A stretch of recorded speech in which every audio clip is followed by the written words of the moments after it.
So, Chris, when we chatted getting ready for this event, I thought that you had some very strong opinions about certain things that I want to explore a little here this morning. We're going straight to that, huh? I'm not saying I disagreed with them, but I think there were some very, very powerful conclusions. The first one is, I think you said that you believe that branded video can be very, very powerful. Yes. And you had a great example of where you've used it effectively for one of your clients that you could talk about. Sure, sure. Well, Tyson's Hillshire Brands portfolio is our client, and they're an innovation portfolio.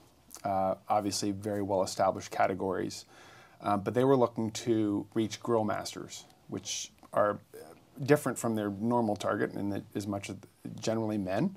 They're very passionate about what they do, and we were trying to reach them to tell them about a new product that the Ballpark portfolio, that banner was launching.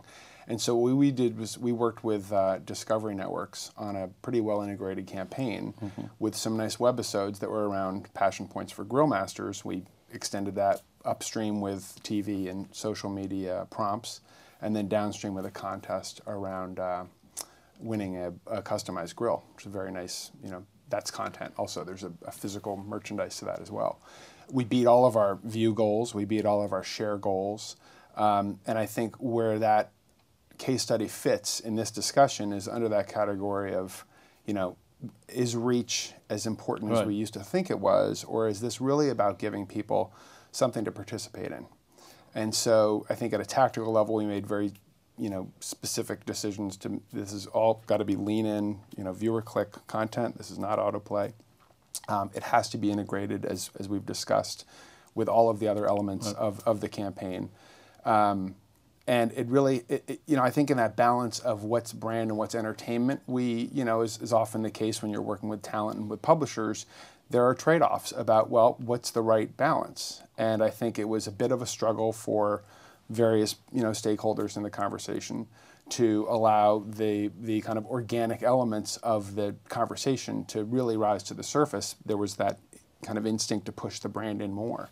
But I think we followed the right lead of letting the passion speak for itself. And I think that pretty directly contributed to the success of the campaign. So how did you what was the incentive to play the video? What was the communication of the value of the video to get them to play it? They were prompts and extensions off of 15s and 30s on TV and also off of owned social assets as well.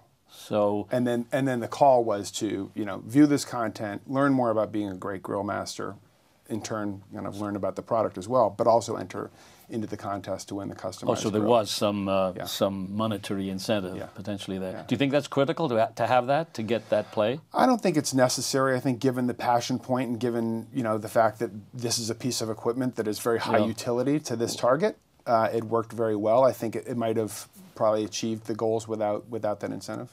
So was that video entertaining and educational? Yes.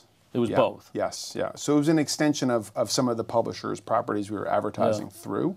But there was, you know, I think grilling is a good example of one where, you know, it has a utility. You're feeding people. But it also exists within the context of entertainment. Yeah. Those were the two dimensions that in my chatting with the folks here on the panel, entertainment and education were the two dimensions that were cited as being the reason that somebody would play the video. Is there another dimension? That's hard to tell. The lens I see that through is a bit, I don't know if it's blurry or skewed or cracked, but I have twin 15-year-olds, and we don't sit around a television.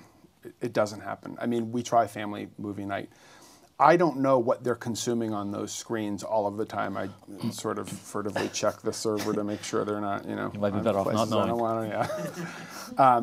But when I talk to them about what it is they're consuming, I'm amazed at the back and forth of it all. And so I think I can't, for my demographic profile, I can't speak to, you know, how is that next generation going to be consuming this content, and what is the kind of impetus for them to make that consumption. But I think because they flip back and forth, and I don't think we want to kind of lead our strategy through 15-year-olds, but as you and I discussed, I think we'd be foolish to think that that generation is going to kind of suddenly start gravitating toward a cable box? Well, that's a really interesting point, right? And I think when we get the panel together here, I'd be interested in hearing the full perspective on that. The question being, do people who are today watching video on YouTube, as they age, will their behavior patterns revert back to traditional television, whether it's linear television or over the top or whatever? Or have we seen a complete change that will forever exist in how video is viewed?